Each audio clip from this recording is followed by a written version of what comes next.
Breaking news mga kabayan, bagong tulay sa China bumagsak. Halos isang buwan pa lang itong binuksan sa publiko. Pero ito na agad ang sinapit ng Hongsi Bridge. Agad na isinarado ng mga otoridad ng China ang 758 metrong tulay. Chinese Maritime Militia binangga ang barko ng Japan. Ganito kaagresibo ang mga barko ng China kahit na ito ay nasa Japan Exclusive Economic Zone. Japan Coast Guard binugahan ng makapal na usok ang barko ng China. Piloto ng Amerika na sakay ng F-16 multi-role fighter tinalo ang Rafale fighter jets ng Egyptian Air Force sa isang dogfight. Japan, binanatan din ang China sa Manila Dialogue sa South China Sea, West Philippine Sea 2025 sa paulit-ulit na sinasabing meron itong historical rights sa West Philippine Sea. Mga kaalyado ng Pilipinas tulong-tulong para ipaglaban ang karapatan ng Pilipinas laban sa China. China walang lusot kahit sabihin nila na hindi sila kasama o kalahok sa tribunal case na inihain ng Pilipinas laban sa kanila noong taong 2016. Dahil signatory ang China ng UNCLOS, obligadong sundin ito ang naging hatol ng 2016 Arbitral Tribunal.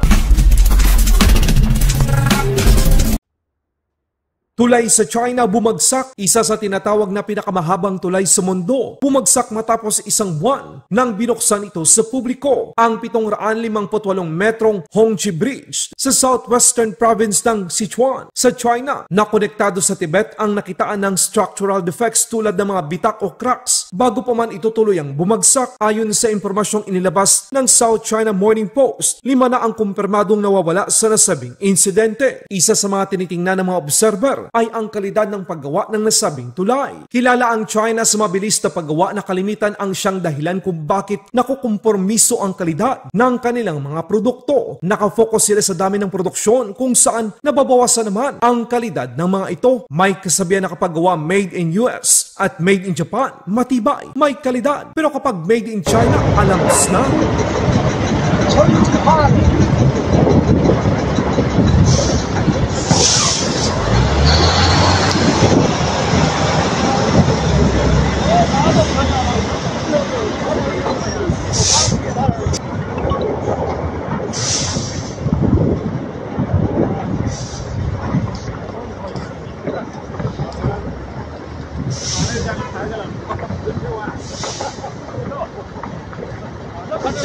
저거 니 대놈이야.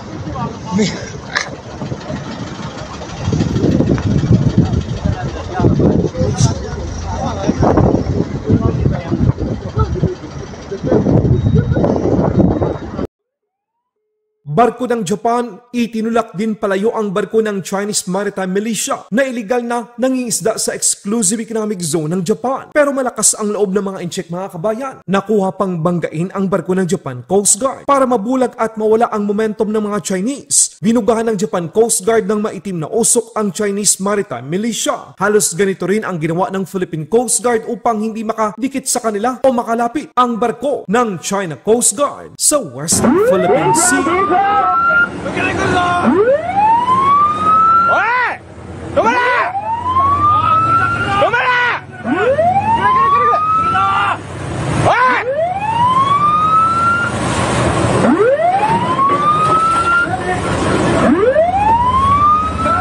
捕まる56、外線は本線、中線水木に接触した。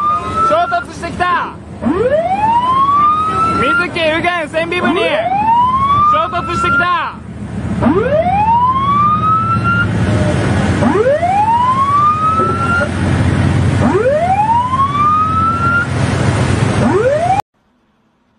Sa isang video naman na trending ngayon sa social media na X o mas kilala sa dating pangalan na Twitter, ang dogfight sa pagitan ng US Air Force F-16 at Egyptian Rafale. Mas bago ang fighter jets ng Egyptian Air Force kung ikukumpara sa F-16C. Pero makikita sa video na ilang beses tinalo ng F-16. Nasakay ang mga magagaling at eksperto mga piloto ng US Air Force. Ito ay nangyari sa panahon ng exercise Bright Star 25 sa pagitan ng Amerika at Egypt. Ito na ang isa sa mga dahilan kung bakit parami mga bansa ang nagkaka-interes sa mas bago at modernong F-16V Block 17.